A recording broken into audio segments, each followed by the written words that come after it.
নমস্কার। আজকে 18ই জুলাই। 18ই জুলাইয়ের মার্কেট আমরা চেক করব এবং অ্যানালাইজ করে দেখব আজকে মার্কেট কীভাবে মুভ করেছে। তো মার্কেট আজকে আবার অল টাইম হাই লাগিয়েছে। যদি সেন্সেক্সে দেখেন 81,343 এবং নিফটিতে 24,800, হাই 837 ছিল এবং 800তে ক্লোজ হয়েছে।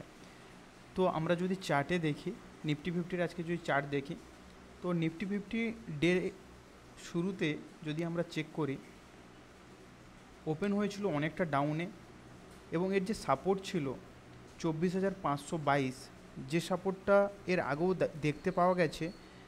যদি আপনি মর্নিং আওয়ারেই দেখেন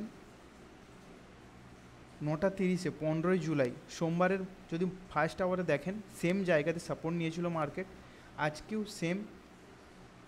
আজকেও আপনার হচ্ছে ঠিক, আপনি যদি মর্নিং আওয়ারের ক্যান্ডেল দেখেন 9:30-এর ক্যান্ডেল, সেম ওখানেই সাপোর্ট নিয়েছে, যেটা 522। ওর নিচে ক্লোজিং হয়নি কোনো ক্যান্ডেলই। সেই কারণে ওখান থেকে সাপোর্ট নিয়ে মার্কেটের যেটা হাই ছিল, যেখান থেকে বারবার রিজেকশান নিচ্ছিল, সেটা হচ্ছে 24,650 বা 660-এর লেভেল। আজকেও সেখান থেকে রিজেকশান নিতে দেখা যায়।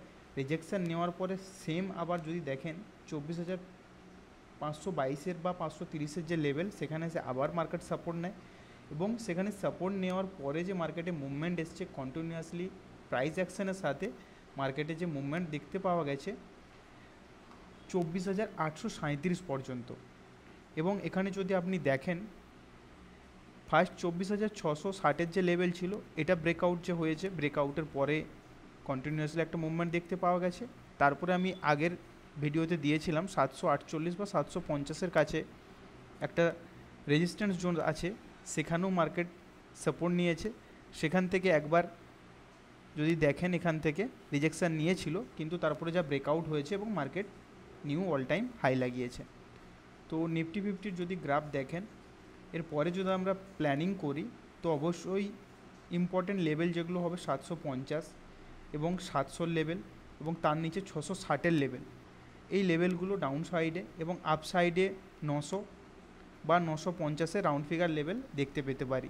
যদি আজকে ব্যাঙ্ক নিফটির মধ্যে মুভমেন্ট থাকতো, তাহলে নিফটিতে, কারণ নিফটি আরও উপরে যাওয়ার জন্য রেডি ছিল, কিন্তু ব্যাঙ্ক নিফটির থেকে সেভাবে সাপোর্ট আসেনি, সেই কারণে নিফটির মুভমেন্ট আসেনি।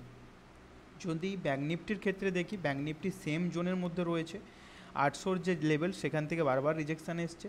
তো এই 800 লেভেল যতক্ষণ না ব্যাঙ্ক নিফটিতে আমরা দেখতে পাচ্ছি, যদি আজকে 800 লেভেল ব্রেক করতো ব্যাঙ্ক নিফটি, তাহলে আপসাইডে আমরা 53,000 বা 53,100 লেভেল হয়তো দেখতে পেতাম, কিন্তু সে ব্রেকআউটটা হয়নি।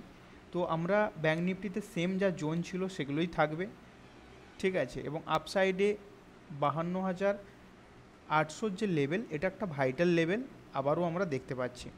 সেম আজকে সেন্সেক্সও যদি দেখেন, সেন্সেক্সেও নতুন অল টাইম হাই এসছে। তো সেন্সেক্সেরও যদি আপনি লেভেল দেখেন, তাহলে 80,800-র যে লেভেল, ভাইটাল লেভেল, এবং তার নিচে যদি দেখেন 80,400, 450 লেভেল যেটা রয়েছে। এবং আপসাইডে রাউন্ড ফিগার যদি দেখেন 82,000-এর লেভেল এরপরে আমরা এক্সপেক্ট করতে পারি, বা 81,800-র লেভেল। তো এই হচ্ছে আজকে আপনার নিফটি, ব্যাঙ্ক নিফটি এবং সেন্সেক্সের অ্যানালাইসিস। তো যদি আপনি 19শে জুলাই কোনো প্ল্যানিং করে, তো অবশ্যই এই ডেটাটা ফলো করবেন এবং যে লেভেলগুলো বললাম এগুলো খেয়াল করে অবশ্যই আপনি কোনো ট্রেডের প্ল্যান করতে পারেন। আপনি ধ্যানআপ ইউজ করতে পারেন। এখান থেকে আপনি যে ট্রেডিং ভিউতে যে ফ্যাসিলিটিগুলো আমাদেরকে পেমেন্ট করে নিতে হয়, সেই পেমেন্টটা করার দরকার পড়ে না। এখানে সমস্ত ফ্যাসিলিটি আপনি পেয়ে যাবেন।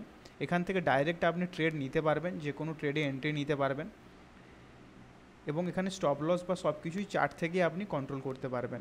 আমি লিঙ্ক ডেসক্রিপশানে দিয়ে দেবো, আপনি চাইলে ইনস্টল করতে পারেন। Thank you.